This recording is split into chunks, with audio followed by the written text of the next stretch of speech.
Welcome to the Behind Story, where the wildest Karen encounters come to life. Get ready for jaw-dropping, hilarious, and downright unbelievable moments as Karens take entitlement to the next level. Don't forget to like, subscribe, and hit the notification bell so you never miss a crazy story. Let's jump right in. Michael Carter had always cherished the quiet solitude of his home. Nestled at the very end of a peaceful cul-de-sac, his house was his sanctuary, a place where he could retreat from the chaos of the world. But that afternoon, the tranquility shattered like glass against concrete. A sharp voice pierced through the stillness, grating and entitled. Michael frowned, setting down his coffee as he peered out the window.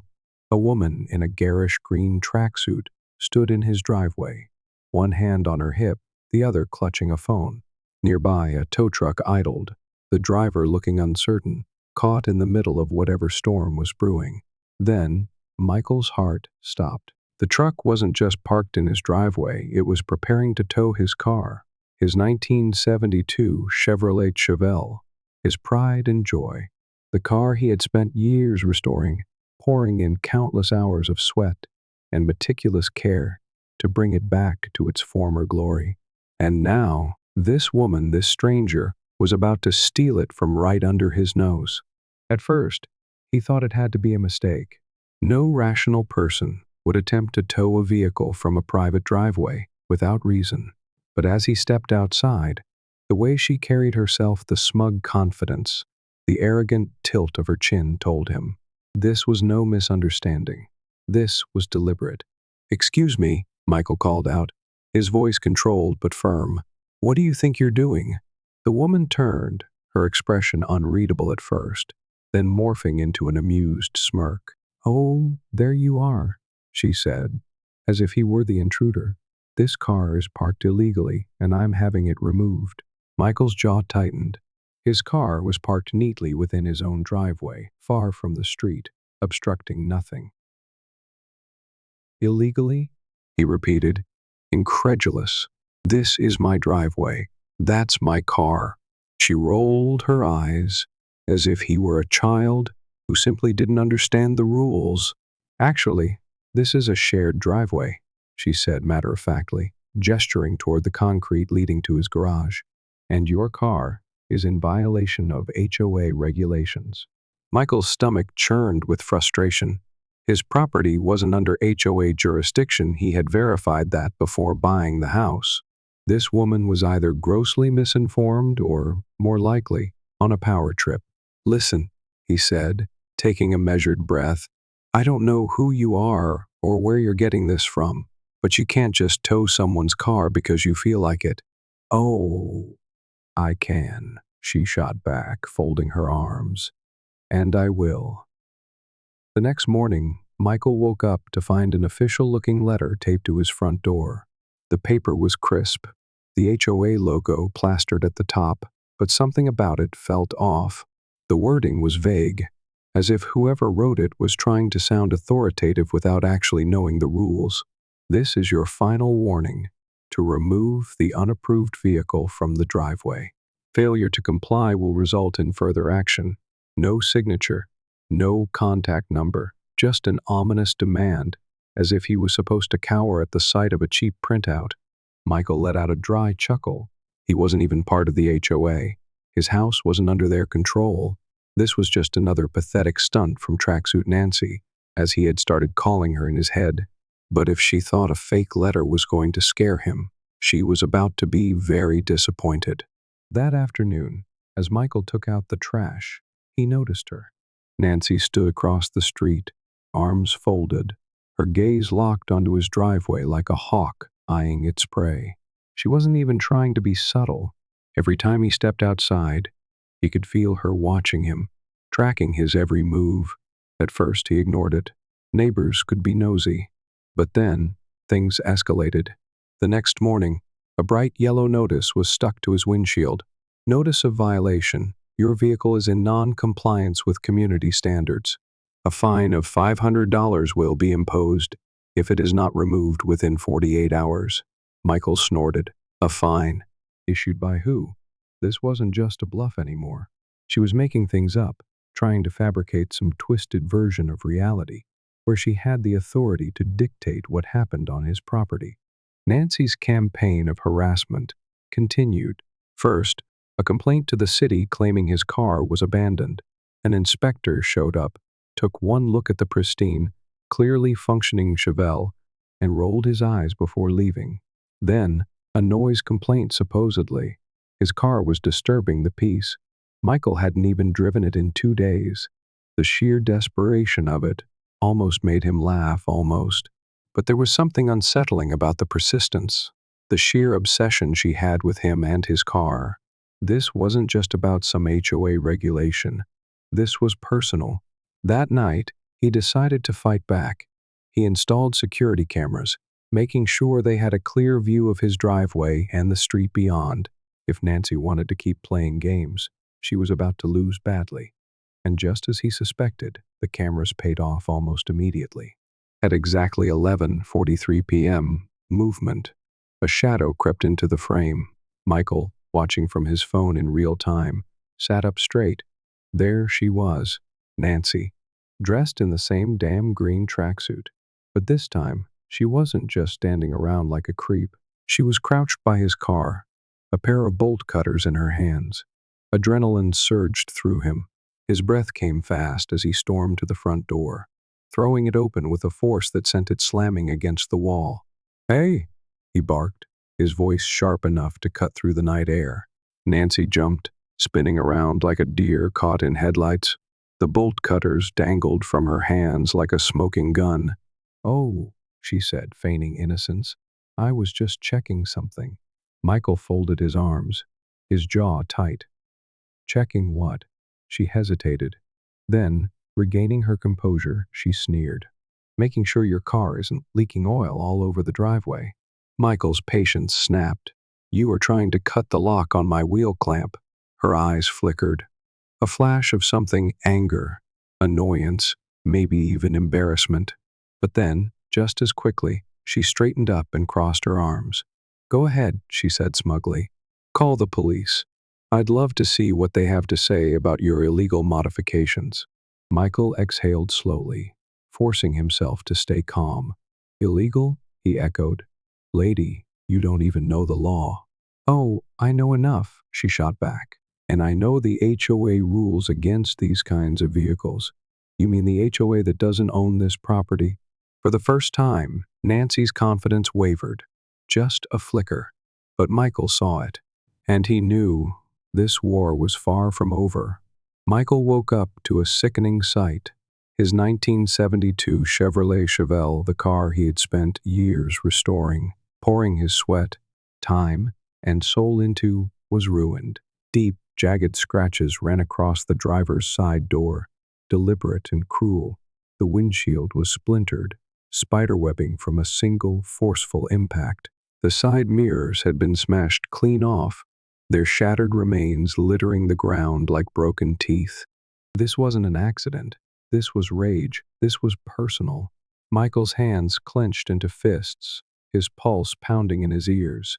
He didn't need to guess who had done this.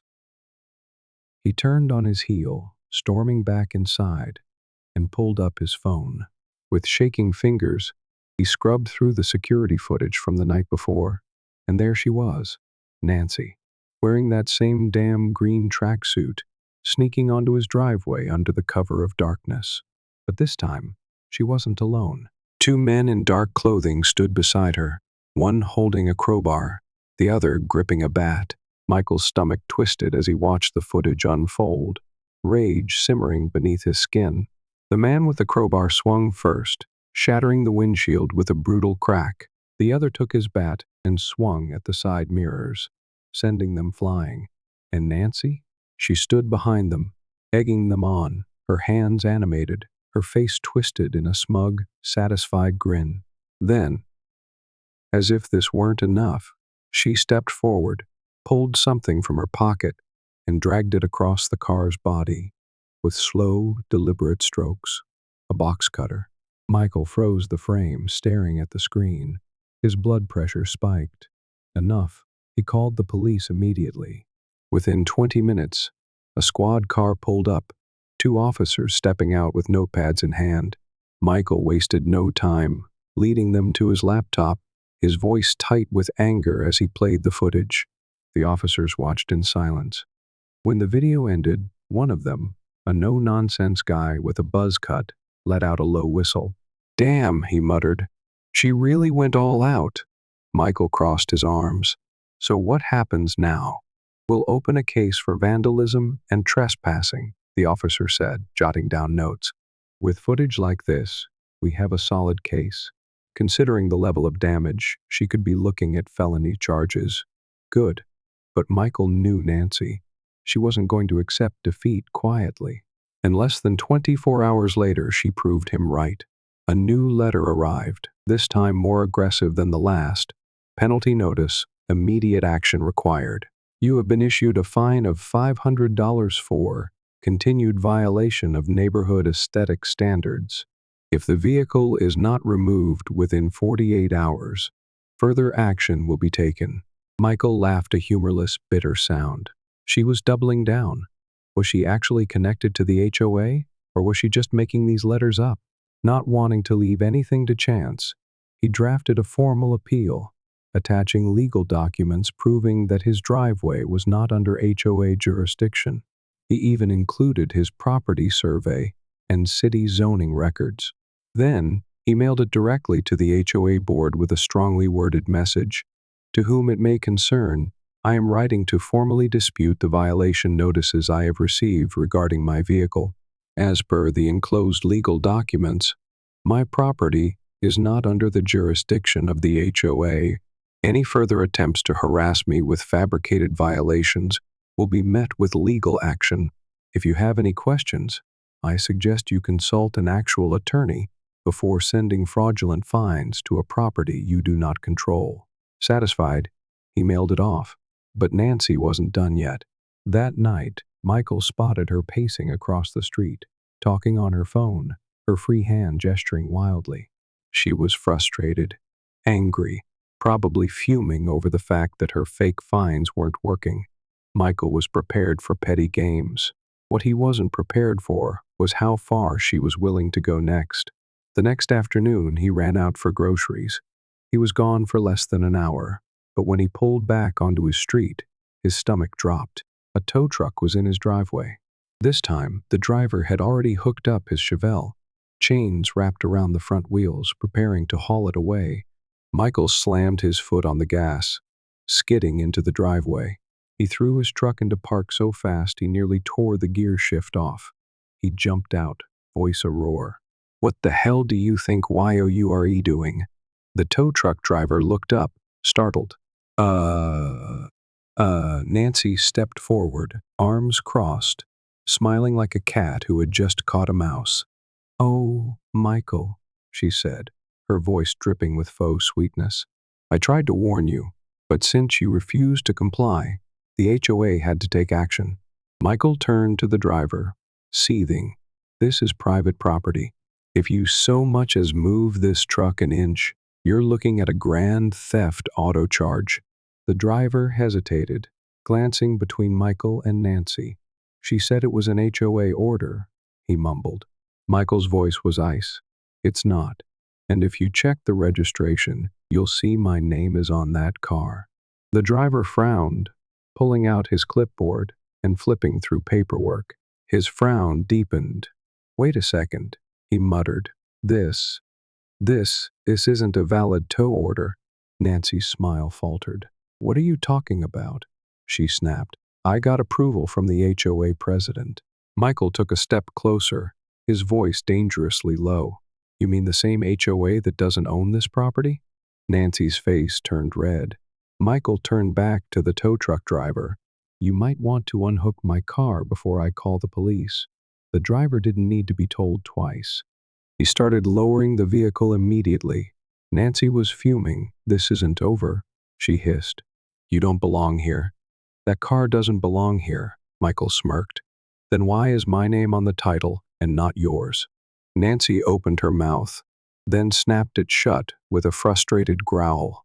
She stormed away, her green tracksuit flashing in the sun as she disappeared down the street. Michael stood there, heart still pounding. He had won this round, but something in his gut told him this fight was far from over. Michael barely had time to enjoy his victory before the war escalated yet again. The next morning, he stepped outside with a cup of coffee in hand, ready to take in the fresh morning air. But the moment his gaze landed on his Chevelle, his stomach twisted into a knot. The car was wrecked. The windshield was shattered, a spiderweb of fractures stretching across the glass. The side mirrors had been ripped clean off, their broken remains scattered across the driveway like discarded bones. And the body, his pristine, lovingly restored Chevelle, was desecrated with deep, crude scratches, jagged X marks carved into the paint with pure, spiteful intent. This wasn't just vandalism. This was personal. Michael's blood ran hot as he stormed back inside and pulled up the security footage. His fingers clenched into fists as he fast-forwarded through the timeline, dreading what he already knew he'd find. Then there she was, Nancy. But this time she hadn't come alone. Two men stood beside her, their faces obscured by hoodies. One carried a crowbar, the other a bat. Under the dim glow of the street lamp, Michael watched as the man with the crowbar swung first, shattering the windshield in one brutal hit. The other took out the side mirrors with two precise strikes. And Nancy? She stood there, arms crossed, a smug smile plastered on her face. Then, as if relishing the moment, she stepped forward, pulled something from her pocket, and slowly, deliberately, dragged it across the car's body. A box cutter. She was carving into the paint, into everything he had worked for, like it was some sick game. Michael's jaw tightened. This wasn't just harassment anymore. This was a crime, and she was about to pay for it. Without hesitation, Michael grabbed his phone and called the police. When the officer arrived, Michael wasted no time. "I have everything on camera," he said, leading the officer to his laptop. The officer watched in silence, his expression hardening as the footage played. When it ended, he let out a slow breath and jotted something down in his notebook. "Well," he said, "that's pretty damning." Michael folded his arms. "So what happens now?" "We'll file a report," the officer said. "She'll probably deny it. But with footage like this, we have a solid case. And considering the level of damage, she could be looking at felony charges." Michael exhaled sharply. Good, but he knew Nancy, and he knew she wasn't going to accept defeat quietly. Less than 24 hours later, another letter arrived. This time, it was different. Penalty notice. Immediate action required. You have been issued a fine of $1,000 for continued violation of neighborhood aesthetic standards. Failure to comply will result in legal escalation. Michael let out a humorless laugh. She was getting desperate. Not wanting to leave anything to chance, he called the HOA directly. "Yeah, hi, Linda," he said when the receptionist answered. "I just got a bogus fine in the mail for a property you don't own. Care to explain?" There was a pause. Then, "Sir, if there's been an error—" "Oh, no," Michael cut in. "I want to know who authorized this." Silence. Then, finally, "Nancy brought it to our attention." Michael's laugh was pure disbelief. "Of course she did." He took a breath. "Well, Linda, let me make this easy for you. Nancy is currently under police investigation for vandalizing my car. If you want to be dragged into this with her, be my guest. Otherwise, I suggest you rip that fine in half and never send me anything again." A longer silence. Then a quiet, "We'll review the matter internally." Click. A few hours later, he received an email from the HOA stating that the fine had been rescinded due to a misunderstanding. Sure, a misunderstanding. Nancy was losing, and she knew it. That night, Michael was jolted awake by the blaring of his car alarm. His heart pounded as he grabbed his phone and pulled up the security feed. What he saw made his blood run cold. Nancy was back, and this time, she wasn't alone. Two men stood beside her, the same two from before. But this time, they weren't carrying bats or crowbars. They were holding gasoline cans. Michael's stomach dropped. They weren't just here to damage the car. They were here to burn it. His fingers flew to 911. "I need police now," he said, his voice sharp and urgent. "I have intruders on my property. They're about to commit arson. I have it all on live security feed." The dispatcher assured him officers were on the way, but Michael didn't have time to wait. He hit the floodlights. The entire driveway lit up like daylight, revealing Nancy and her two accomplices mid-action. One of the men froze, gas can in hand. The other stumbled backward, eyes wide. Nancy, however, stood her ground, her face twisted into pure hatred. "Do it," she snapped. "Just light it, sirens." Nancy's head snapped toward the street as police cars screeched into the driveway, red and blue lights flashing. The two men bolted, but Nancy wasn't fast enough. Two officers tackled her, slamming her face first into the pavement. Michael stepped outside, arms crossed, watching as they cuffed her. The lead officer glanced at him. "You pressing charges?" Michael grinned. "Oh, you bet I am." Nancy thrashed in the officer's grip, screaming about how the neighborhood was better off without him. Michael just smiled as they hauled her into the squad car. Finally, it was over. Michael had won the battle, but the war was far from over. For a moment, life returned to normal. The neighborhood was quiet again. No more fake violations. No more staged complaints. No more green tracksuit lurking across the street. But deep down, Michael knew Nancy wasn't the type to go down without a fight. And sure enough, even from behind bars, she found a way to strike back. It started small. Michael began receiving phone calls in the middle of the night. No caller ID, no messages, just silence. At first, he brushed it off, maybe just spam calls. But when they started happening every single night at exactly 3:00 a.m., his stomach twisted. Someone was trying to get under his skin. Then came the sightings. At first, it was just a feeling, that eerie sensation of being watched, a shadow flickering at the edge of his vision, the prickling at the back of his neck every time he stepped outside. But then, the security footage confirmed it. At 2:47 a.m., a figure stood at the edge of his driveway, motionless, just watching. It wasn't Nancy, she was still in jail, but someone was waiting for her return. And Michael wasn't the only target. Neighbors started finding notes on their doors, threatening messages scrawled in messy handwriting, "Traitors will pay." A young couple down the street woke up to find their tires slashed. A single mother found her mailbox stuffed with raw meat, rotting in the heat. Someone even spray-painted Nancy was right across an elderly woman's garage door. The neighborhood, once basking in its newfound freedom, was being dragged back into fear. And then they came for his Chevelle. One morning, Michael stepped outside and froze. His car was covered in spray paint, crude symbols, hateful words scrawled across the hood and doors. His fingers curled into fists. They wanted a war? They were about to get one. Michael didn't waste time. He upgraded his security system, installing high-end cameras with motion alerts.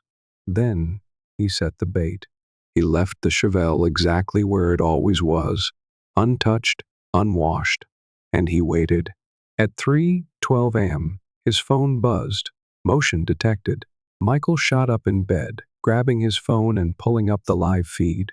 There they were, two figures creeping up his driveway, hoodies pulled low over their faces. One held a baseball bat, the other, a gas can. Michael's blood ran cold. They weren't just here to vandalize the car. They were here to destroy it. He didn't hesitate.